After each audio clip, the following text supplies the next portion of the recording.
Hi, I'm Shira Adler, and welcome back to another wonderful episode of The Synergy Show.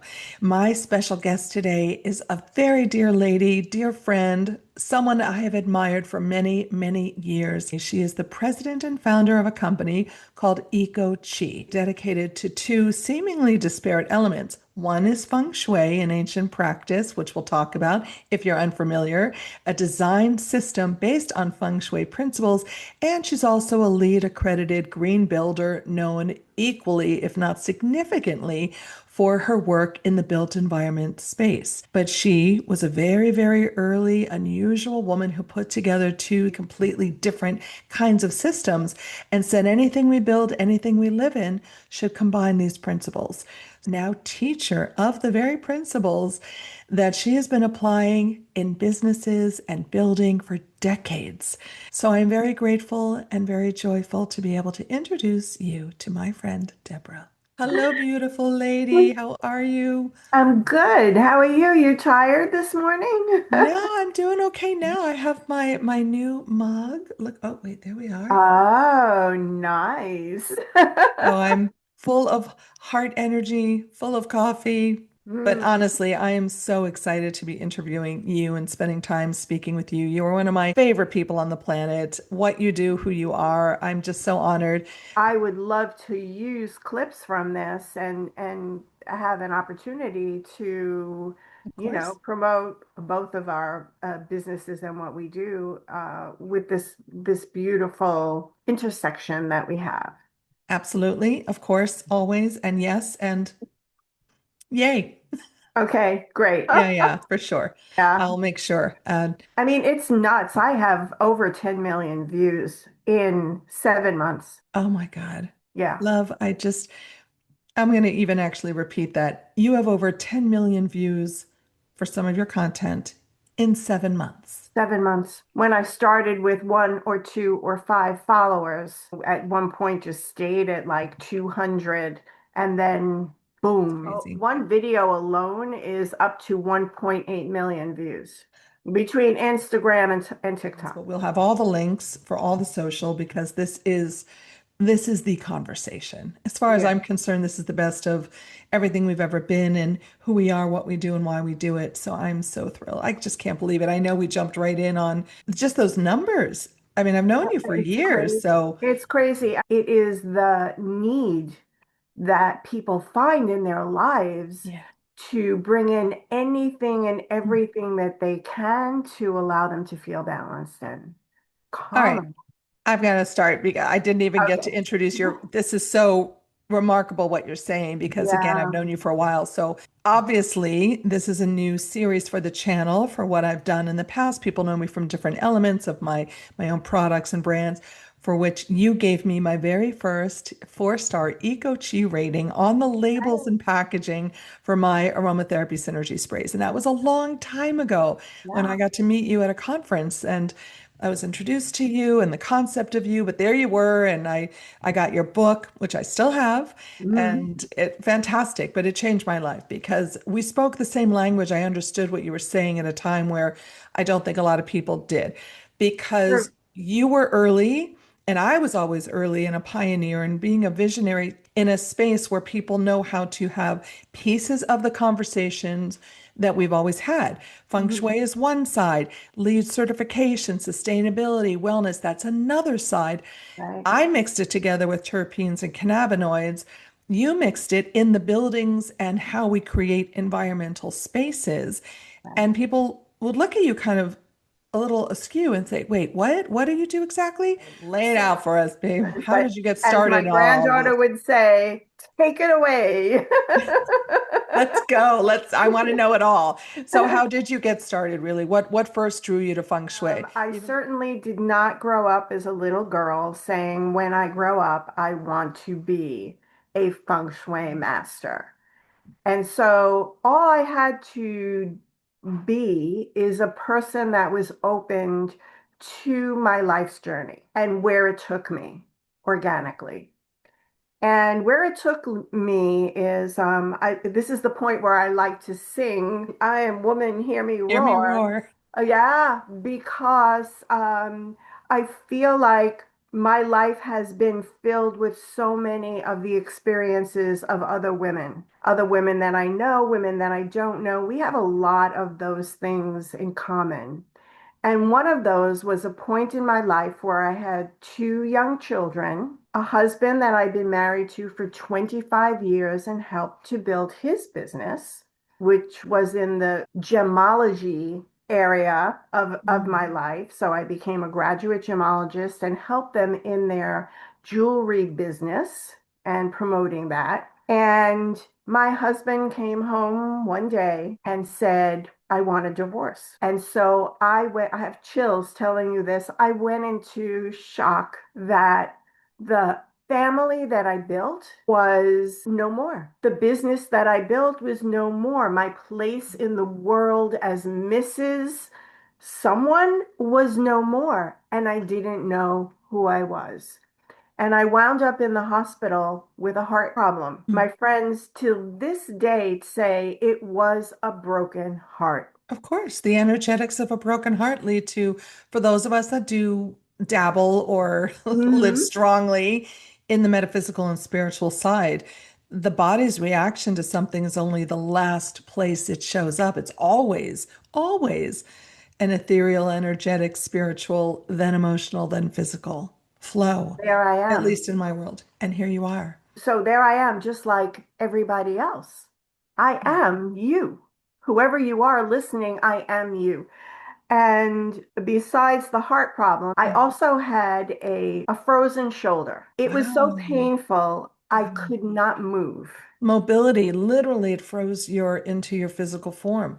Absolutely. Right. Here I am. I'm a sensitive being, right? Not Mm. understanding anything that was going on in my life. It was total chaos in my brain, in my body, in my spirit. A friend of mine said to me, why don't you go see Master Nanlu? And I went, what is a Master Nanlu? Yeah, not What, even a who. What's what, that?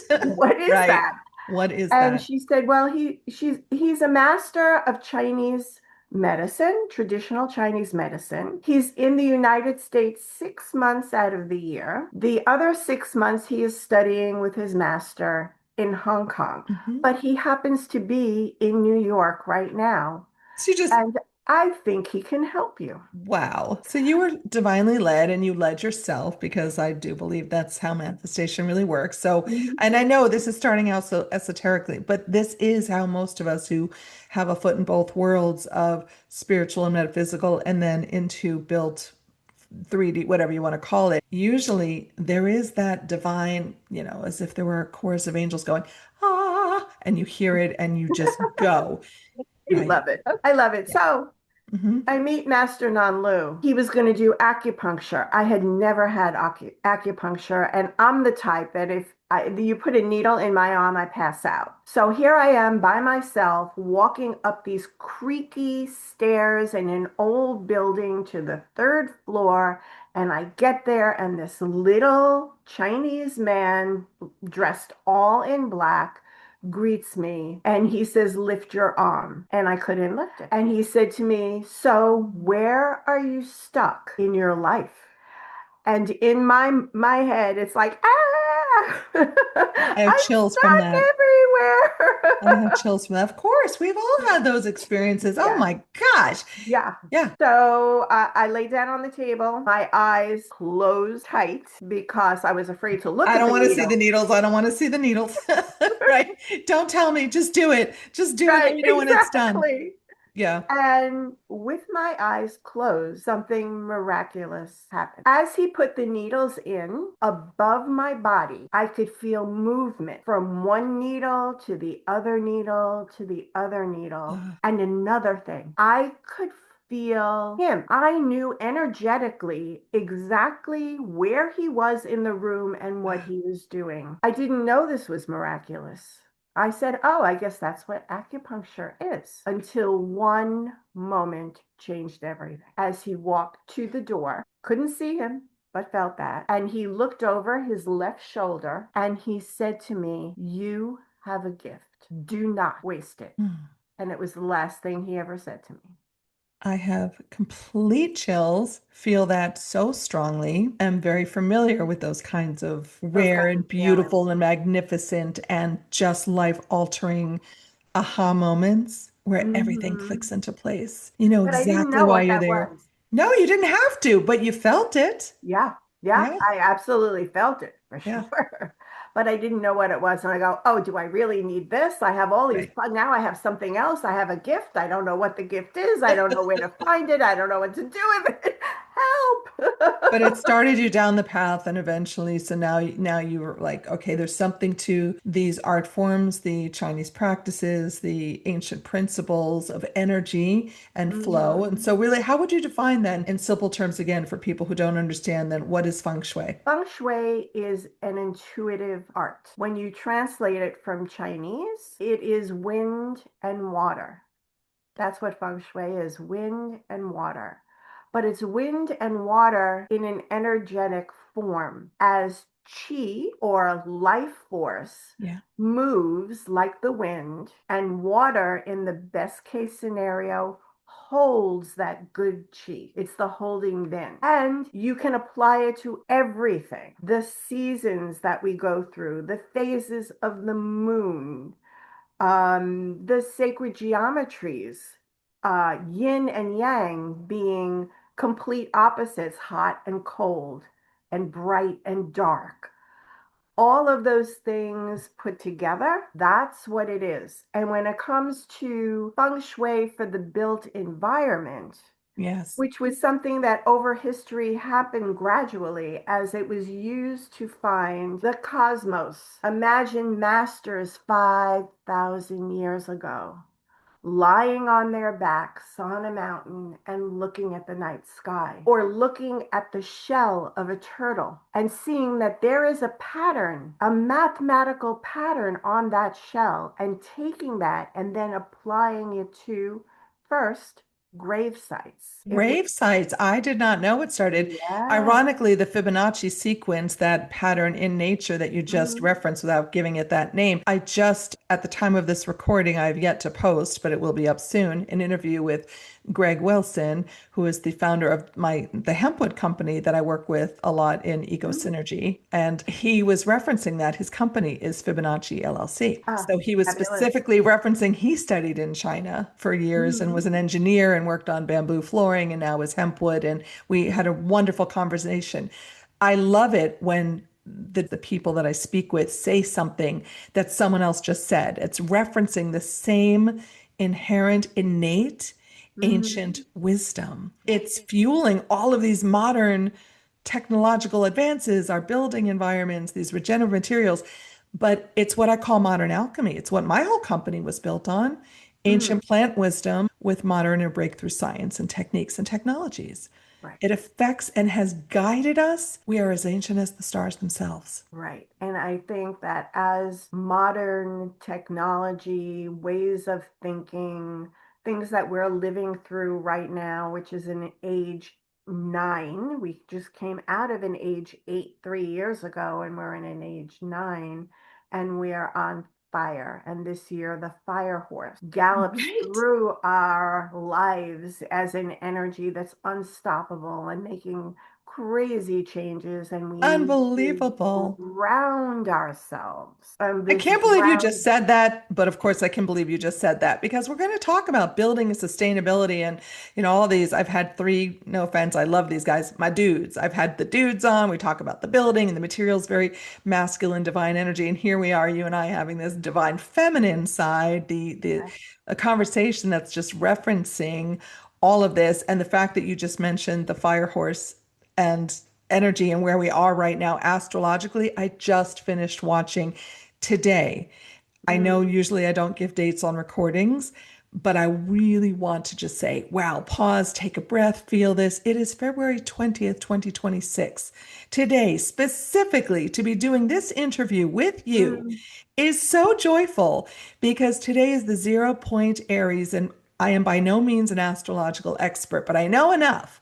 When the YouTube feed gives me all of these things going, oh my gosh, oh my gosh. Not only is it the fire horse energy, this crazy, powerful, creative, we're here, it's shift, big shift. But Hmm. today, the energy is something that has not happened historically. It's every 36 years, there's a conjunction between Saturn and Neptune, usually opposite forces, right? But they not only are balancing each other today perfectly, it's at a 0 point Aries, which means the entire world. This is an exceedingly rare, special day. And this is the exceedingly rare, special conversation that is Hmm. matching the revelation of what this energy is.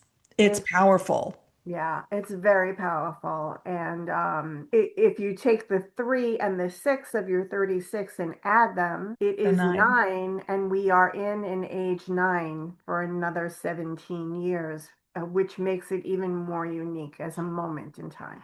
Oh my gosh, and the 369. Okay, yeah, we went deep. We went down that rabbit hole. Sorry, guys, if you're not used to that. Here we're talking about hemp edutainment and building, but this needed to be said because it is why the Feng Shui Foundation is so essential. And it also shows how unique you are. Because, Mm. yes, okay, you are this master of Feng Shui. You understand all of this, you've applied it.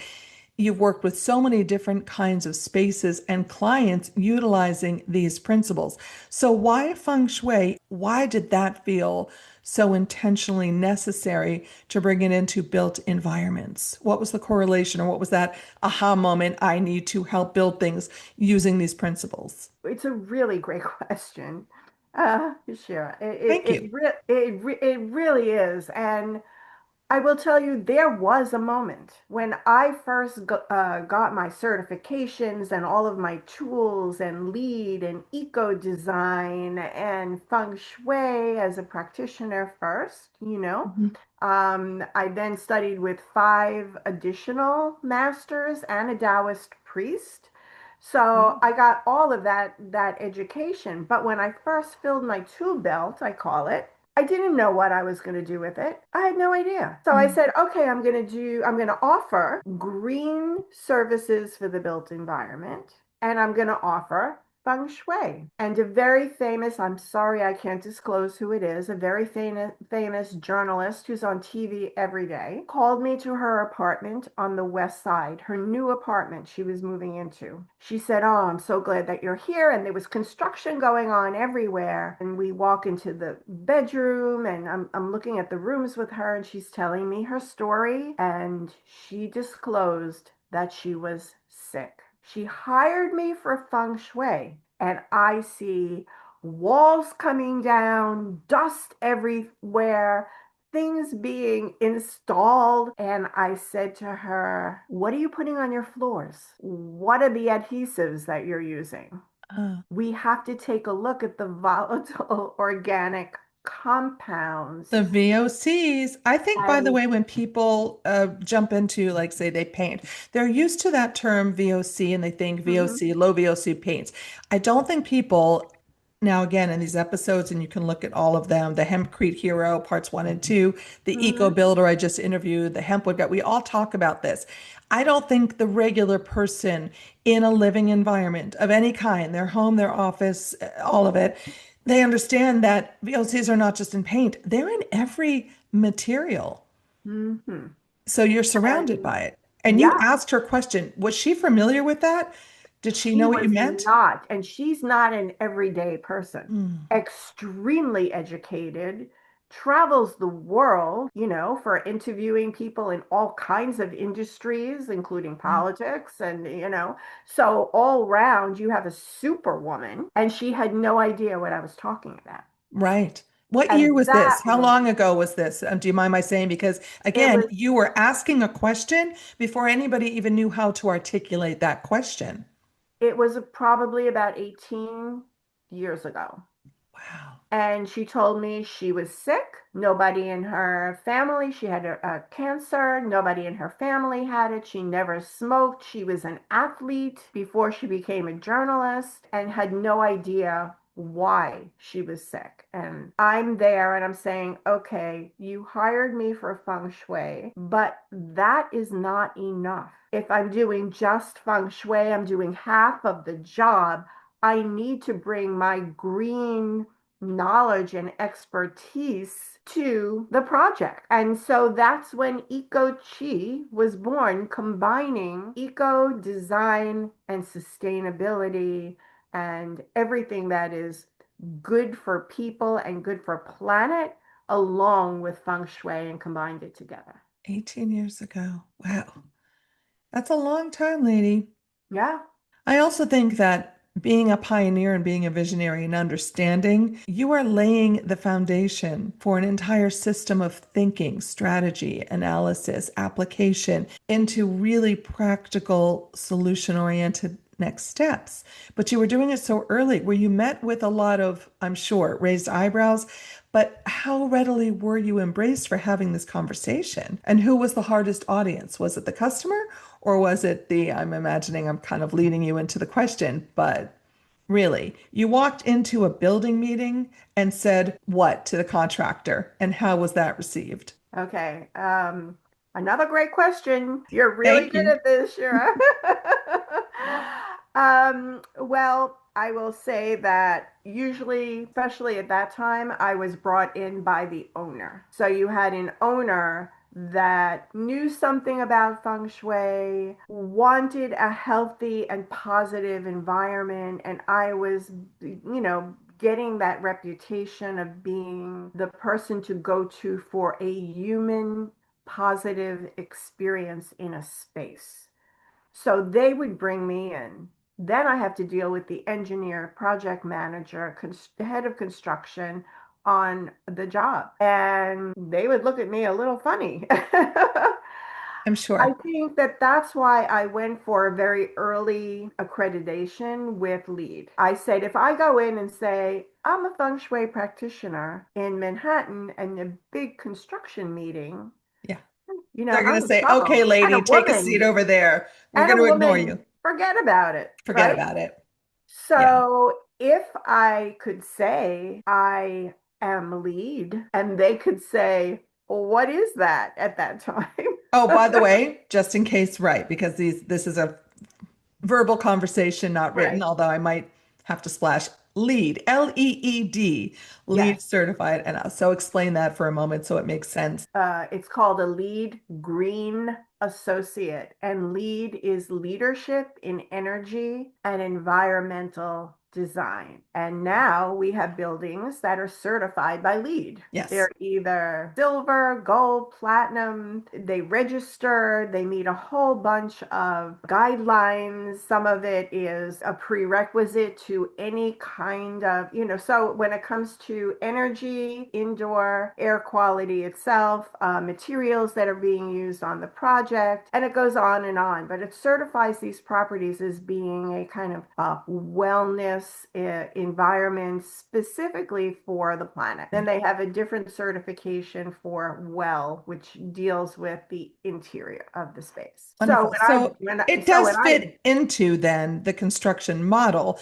People in that side of the world, they're at least familiar with being a lead certified builder or practitioner in a right. way. You are the Mhm. expert who walks in and says, okay, let's make sure the materials themselves are a little healthier. Here's why it matters. And then on top of that, you're layering the ancient practices and techniques, really an art form, because it is an innate art practice, if anything, of feng shui principles. So it's still very unique and you were still very early to do this. So how many years until people started to embrace it more readily? And are you still meeting with a little resistance? Yeah, I mean, it is more embracing now than it was, 20 years ago because of the wellness movement. Sure. And since feng shui and the combination of these ancient wisdoms with green and sustainability and environmental psychology, which I use in my projects, that combination of things impact our wellness, our well-being. And since there right now is a wellness industry that is growing by the billions, Right. Sure. there is more of a warm reception, let me say. It's still a missing piece, I believe. from wellness and the built environment. And that is that it's been proven that we are spiritual beings, and that when we feel a resonance in a space with that, or a connection with that spirituality, we are then boosted in our mental and physical being. And very often that is the slice of the pie that does not get considered for a project. When you spoke earlier about that journalist and she was one of the first clients, Mm. what would you say? And she may have possessed it herself because she wasn't familiar with VOC on the one hand, and she may not have been, she brought you in for Feng Shui. So she was familiar with the approach or the benefits of that, but you did combine it. So she had probably some misconceptions about how you work. What would you say the largest amount of Feng Shui misperceptions or misconceptions are that you might encounter? Mm. Because you're talking about two different kinds of groups of people. I felt that with my products. The holistic moms knew what essential oils were, so they understood aromatherapy sprays. And the terpene world, or the canna and hemp people, knew what terpenes were. And they're the same compounds, but they did Mm. not know that. So it caused a little bit of a continual misperception existed in the landscape for years until I wrote my first book and all of that. So are you still encountering those same misperceptions? And what would they be just in terms of feng shui? I think there are a couple of things. I think first and foremost, people who are religious, or practice a religion of any kind, they might say to me, "Oh no, feng shui, isn't that a religion?" Really? People think it's a Yeah. religion. Ah, Yeah, yes. And so okay. it is being able to speak to their heart and their spirit, and create a trust and a knowing that no, this is not a cult. This is not a religion. This is an intuitive art of taking ancient wisdom into the built environment to create an environment that's going to support your health, your happiness, and all of the things that you desire to bring into your life. I think it's interesting you say it that way. And I too, I actually do understand that. It is resonant. I think that once people understand, if you want to feel, live, and thrive well in your space, there are things you can do. That's where the lead certification, that's where the hemp education or the hemputainment that we're doing right now with Right. these conversations. It's about the physical materials, but it's also about how you feel in a space. And even if feng shui is considered a foreign concept, it's pretty simple. I'm sure that if you move a few things and you follow and lay down the bagua, which is, again, for those who aren't familiar, it's basically a diagram of placement, and it combines elements and colors and, again, intuitively and innately shape the space and how you feel in the space.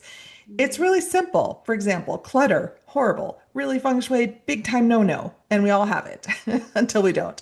And a certain, like, oh, I put a plant over here, or I put a mirror opposite of that door, or a hanging crystal, or this or that. It makes the space, the environment, feel and function differently. So, do you have a set of maybe a cheat sheet or tools for someone who's completely, maybe even resistant because they are afraid it's a religion or something? How do you approach that person? Because once someone feels the difference, they feel the difference. Their whole body goes, Absolutely. oh, yeah, wow. Absolutely. I moved that bookshelf and I put it over there and I put a plant and I moved it from water to wood to, again, incorporating the elements. That's part of the wisdom. Do you Yeah. find that sometimes you just have to show them and do it and then they feel it and that translates? How do you approach that person who's truly resistant to the concept of feng shui? I really do encourage people to schedule a call with me, because I have presentations where I can walk them through what this is. I also have products that I use, books that I use with my students. And we didn't get to that. I'm now teaching. I'm teaching professionals the foundations of feng shui and how to utilize it in their own businesses. I think that it's important for people to realize that in our culture, many people go for massages. They may go for acupuncture or acupressure. They may go for reflexology All of these things are based on the five elements, which feng shui is based on. There is feng shui in your body that needs to be balanced and chi that needs to be able to move freely so it's not blocked. And that is a mirror of what also needs to be done in your space. Yeah, makes So sense. if you have clutter, then you probably have clogged arteries in your body. Get rid of the clutter. Breathe the chi. Breathe the chi. Oh my gosh. Every episode, I find that one of my guests says something, and I say, that's got to be a new bumper sticker. That's the bumper sticker for today. Breathe Right. the chi. EcoChi. I love that. No, Right. but it really makes sense. And it really is that, again, your principles are fantastic. And for years, you were sort of the lone wolf out there doing this. And now I love the fact that you are teaching. We spoke about Yes. that before we did this interview. That's really exciting to me because now it's about educating more people and giving them the tools to apply into whatever, whether it's an intentional community or their own personal build or their own lifestyle, or they have a residential or big commercial project. These are Mhm. applicable tools for any environment and any type of person. When did you start teaching? Give us a little Yeah. information about that. I started teaching about 7 months ago. Originally, I was going to lead people on personal journeys with their own spaces, but Hmm. where there was a great demand was designers, architects, real estate developers, and wellness professionals. And they all wanted to learn what feng shui was, how they can utilize it in their own businesses. And I do a course that I actually walk people through once a week for 10 weeks. And so we have one-on-one time together so it can be customized to the questions of that student, what they most need to or want to learn, and how to apply it to their own business. That's fantastic. I'm so excited. I can't wait to do it myself in my Yes. copious spare time very soon. But it just figures after all these years, it is divine right timing that we have come back and reconnected now because EcoSynergy.Solutions is really a consultancy and we have a Harmony House platform. And every time I have a conversation now in these really the launch pad for all of what Harmony House is meant to be, it's moving wellness beyond in and on our body into the built environment. And so I've had you, as you know, not only in the back of my mind, always in my heart, but on the tip of my tongue. I'm constantly referring people to your book and to you. So the fact that now you're offering opportunities to teach people how to know and incorporate all of these tools is so exciting. And it just, there's a synergy, there always has been between our work and the world. Yes. I'm so thrilled because my second book that I'm working on is the ABCs for CBD was the first one. Now it's the ABCs for ABCs and Ds, architects, builders, contractors, and designers. And Fantastic. you're going to be featured a lot in that and the third book most specifically, but I'm not even going to mention that one yet. So I do have another Oops. question then because, oh, you're going to love it. You're going to love it a lot. Are there specific lead categories, let's say in materials or indoor air quality or occupant experience, that you feel feng shui principles most naturally align? You cannot have good feng shui in an environment that's not green and sustainable. I mean, period, nonstop. Yeah. And you can't have a good human experience in a green and sustainable building unless these ancient wisdoms have been applied. Alongside with environmental psychology, we know that human beings react to the aesthetics around them. There was a study that was done, a small hospital, half of the people in that, on one floor, everyone had the same diagnosis. Half of that building looked out at trees, some greenery. The other half of the building looked out at a brick wall. There was another building there. They Oh. had the same nurses, they had the same doctors. The people that looked at nature went home a day sooner and was on half of the medication than the people that looked at the building. What? I'm not surprised, but I'm also actually really excited to hear there was a legitimate study Oh, because yes. I think one of the things that is missing for both of us that we both exist to try to really correct, if you will, or rebalance or harmonize is that you're talking about ancient wisdom and techniques that traditional science or the models of science do not normally embrace. And so I've always been out here going, we need more studies, we need more studies, we need more studies. Hmm. We need white papers, we need research, not because we need to prove it, because if you live it and you feel and embody it, it is self-evident. But Yeah. because if we had those tools, it would just be easier to introduce it to people that simply come from another way of understanding. There's no judgment on that. Wherever Hmm. your background, belief, religion, educational system, it is what it is. But at least it gives us an expansion of the tools we have available to broaden the people with whom we want to have that conversation. And you just mentioned a study. It seems like such common sense. Look out a window at nature, spend time grounding, drink more water, move a few things, declutter, and guess what? Your whole body responds differently. When was Absolutely. that study done? Do you remember? Have any idea? I can check it for you, but it was done many years ago. And yet, Yeah. the And why people is it in a watching this box? interview right now would say, Right. I've never heard of that. I've never Yeah. heard of that. Yeah. That's what EcoSynergy.Solutions is about, bringing this information, bringing, whether you reach me and I send people to you, or you reach people and say, oh, we need hempwood. Let's call Shira. She has access to these beautiful materials with the best people. They're seed to delivery of hempwood floors, for example, in 120 days. Literally, seed in ground to organic, manufactured completely, zero VOC, Amazing. carbon negative, not even neutral, negative, hempcrete, whatever. Call me, right? We are the dynamic duo here to save the planet and be stewards for all people. So excited. Now, if somebody wanted to just get started, let's say they're listening to this conversation and they're saying, oh, I actually do want to incorporate the feng shui principles and definitely the LEED certified stuff. What are the first steps that you would recommend besides calling me and calling you? Or Right. maybe that is the first step. Well, I would say do your research. Everything that you buy and bring into your space has an effect.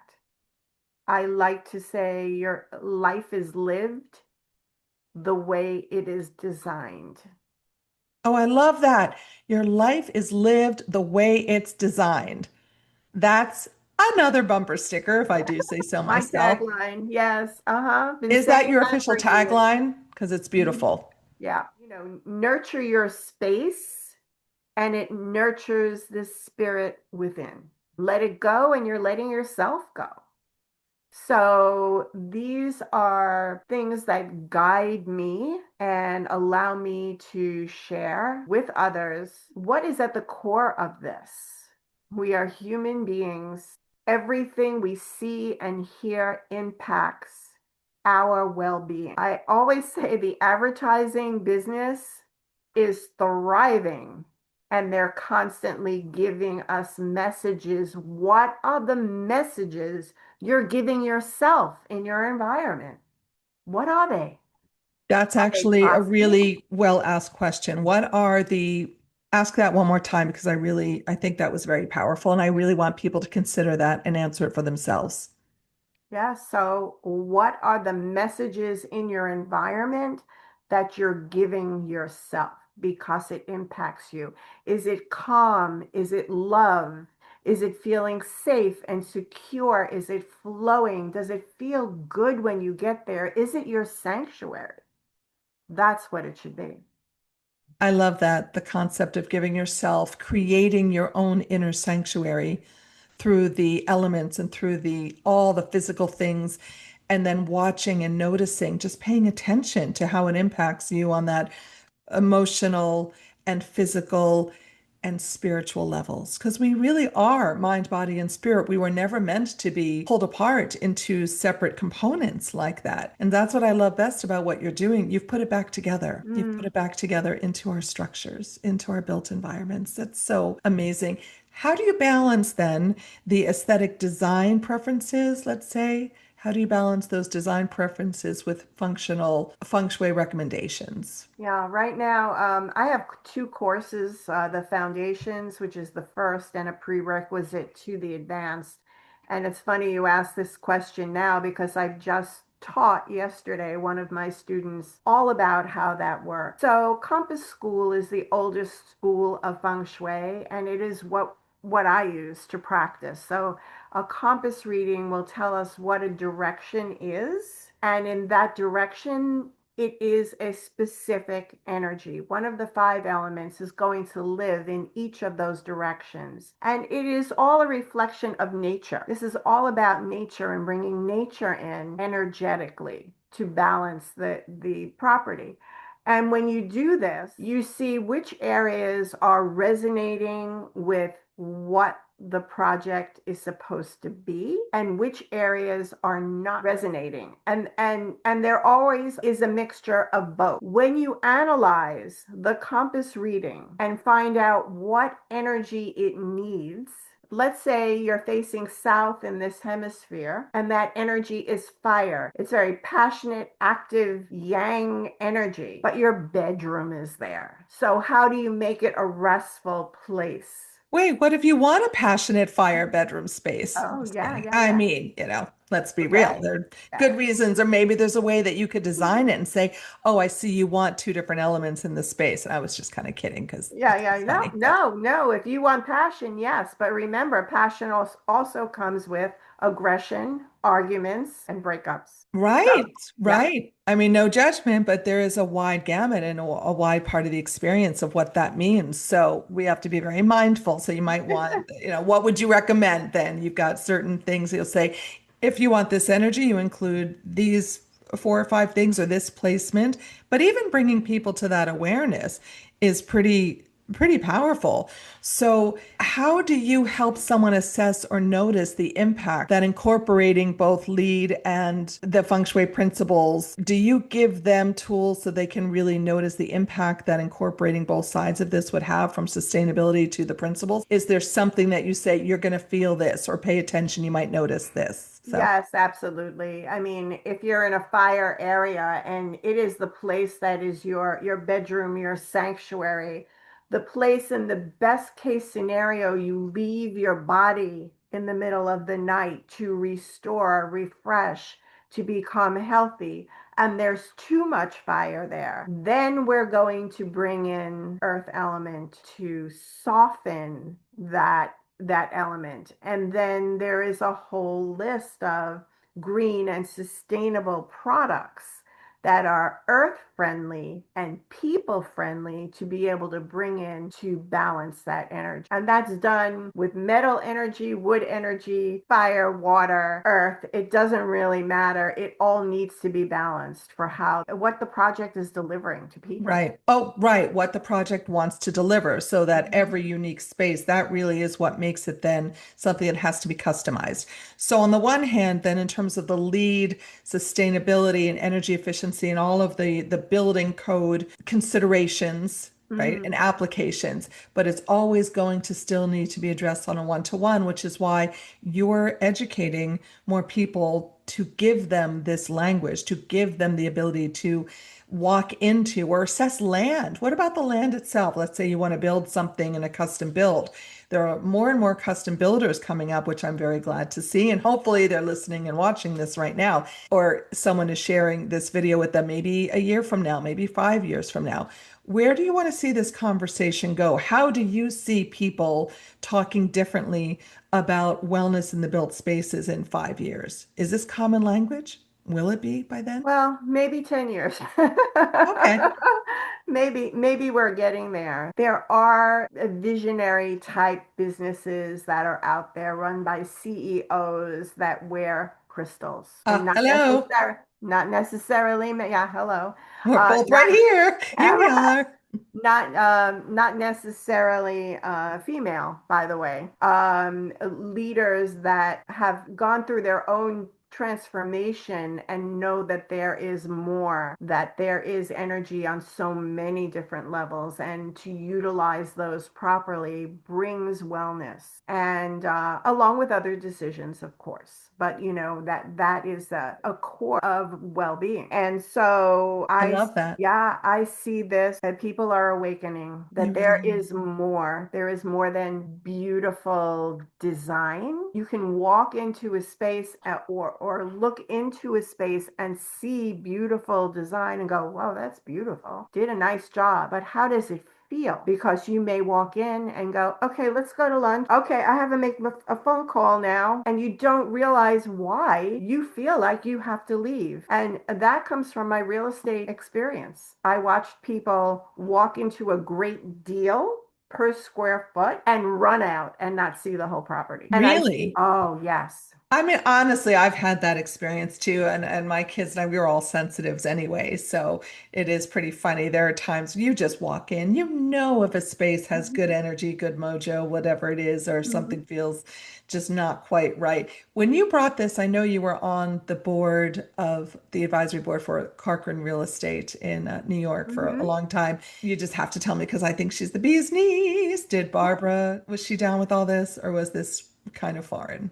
Well, full disclosure, she was not there anymore when I was in that office on the west side on the 36th floor by 7th Avenue. So Oh, I was in the big, 36th floor on, okay, just sorry, yeah. but remember where we started the conversation.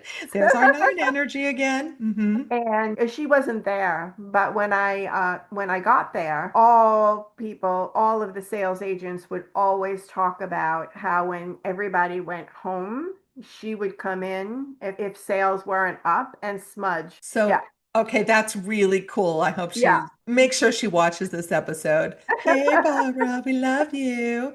I love that. I love that story. That's Yes, really funny. yes. That's It's really very funny. it's very common in real estate. I love that. Yeah. Well, I think that in terms of future forward thinking now, for what you're doing and for what Eco Synergy is all about, how do you really see Feng Shui evolving as a sustainable part of any natural conversation for sustainable and regenerative building practices, like the hemp materials? Where do you see the natural synergy, and how do you think we can make our work, make this conversation more mainstream? Another great question. Thank you. Can you hold on to that question for a minute? Yes. Yeah. I don't think I answered another question that I think people will be very interested in hearing about and that I would like to share. And you asked about the land itself. Yes.